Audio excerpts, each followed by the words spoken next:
दुनिया के करीब 30 देशों में, आपको पता है, सैनिकों की भर्ती के लिए अग्निपथ जैसी योजना चल रही है। 30 कंट्रीज। ऐसा नहीं है कि इंडिया ने कुछ नया अजूबा ढूंढ दिया है।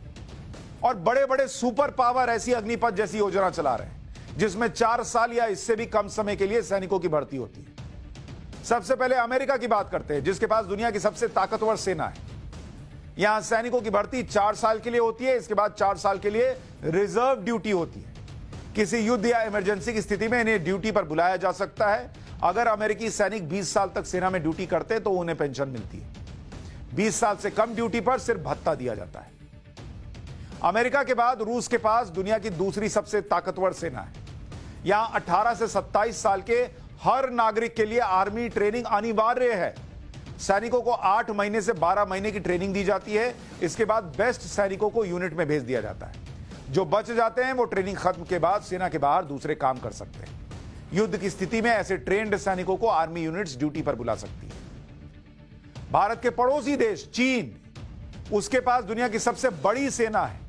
चीन ने 2035 तक सेना के मॉडर्नाइजेशन का लक्ष्य रखा है, जिसकी वजह से पिछले कुछ सालों में चीन ने सैनिकों की भर्ती से ज्यादा मॉडर्नाइजेशन पर काम किया। चीन की सेना में भर्ती के लिए अग्निपथ जैसी योजना है। चीन की थल सेना में सैनिकों की भर्ती 3 साल के लिए होती है। नौसेना और वायुसेना में यह 4 साल की होती है।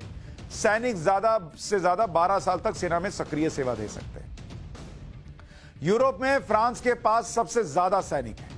यहां सैनिकों की भर्ती कॉन्ट्रैक्ट बेसिस पर होती है। सैनिक और आर्मी के बीच पहले 1 साल का कॉन्ट्रैक्ट होता है, जिसे 5 साल तक के लिए बढ़ाया जा सकता है। सैनिकों को 3 महीने की ट्रेनिंग दी जाती है। फ्रांस की आर्मी में कम से कम 19 साल सेवा देने वाले को ही पेंशन मिलती है। इजराइल एक और पावरफुल कंट्री, वहां आर्मी को दुनिया की सबसे स्मार्ट मिलिट्री यूनिट माना जाता है। यहां के हर नागरिक के लिए आर्मी में भर्ती होना अनिवार्य है। 1948 में इजराइल के आजाद होने के बाद से ही यह नियम लागू हो चुका है। पुरुषों को 3 साल और महिलाओं को 2 साल सेना में ड्यूटी करनी ही पड़ती है। 3 साल और 2 साल की ड्यूटी करने के बाद करीब 10% सैनिकों का यूनिट्स में सिलेक्शन होता है। मात्र 10%। जो सैनिक आगे के लिए सेलेक्ट होते हैं उनके साथ ज्यादा से ज्यादा 7 साल का कॉन्ट्रैक्ट होता है। 12 साल तक इजरायली सेना में काम करने वालों को पेंशन भी दी जाती है। यानी दुनिया में यही कुछ चल रहा है। ऐसी ही अग्निपथ जैसी स्कीम चल रही है जो भारत में चल रही है। लेकिन भारत में जिस तरीके का विरोध हो रहा है वो दुनिया में कहीं नहीं हो रहा। अग्निपथ को लेकर जो जानकारियां हैं वो आपको लगातार दे रहा हूं। उसके बाद भी कोई चिंता है, कोई वजह बचती है, हमसे संपर्क कीजिए, हम मुद्दा उठाएंगे। नहीं रहे सरकार से सीधे बात कीजिए, नहीं है कोर्ट चले जाइए।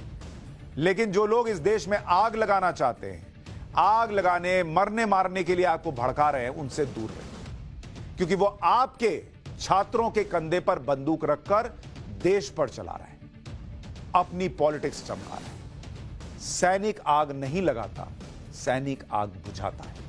ये याद रखिए।